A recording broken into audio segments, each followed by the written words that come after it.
অনতিবিলম্বে রাষ্ট্রপতির বরাবর প্রধানমন্ত্রী শেখ হাসিনার পদত্যাগ, সরকারকে গণতন্ত্র মঞ্চ জানাচ্ছি এ নিয়ে বিস্তারিত। সরকারি চাকরির ক্ষেত্রে কোটা সংস্কার আন্দোলনে ছাত্র জনতাকে হত্যা ও নাশকতা সহ অরাজক পরিস্থিতি সৃষ্টি ও ক্ষয়ক্ষতির দায় নিয়ে শেখ হাসিনা সরকারকে অবিলম্বে রাষ্ট্রপতি বরাবর পদত্যাগ করার আহ্বান জানিয়েছে গণতন্ত্র মঞ্চ। কোটা সংস্কার আন্দোলন ঘিরে সৃষ্ট পরিস্থিতি পর্যালোচনা ও তার পরিপ্রেক্ষিতে ৬ দফা দাবি সম্বলিত কর্মসূচি ঘোষণা করে সোমবার এই আহ্বান জানায় যুগপৎ আন্দোলনের এই জোট।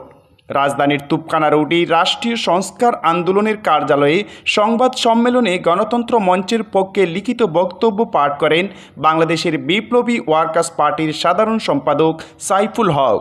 তিনি বলেন, যুগপৎ আন্দোলনে থাকা সব রাজনৈতিক দল ও জোটসহ গণতন্ত্র মঞ্চ সারা দেশে ধারাবাহিক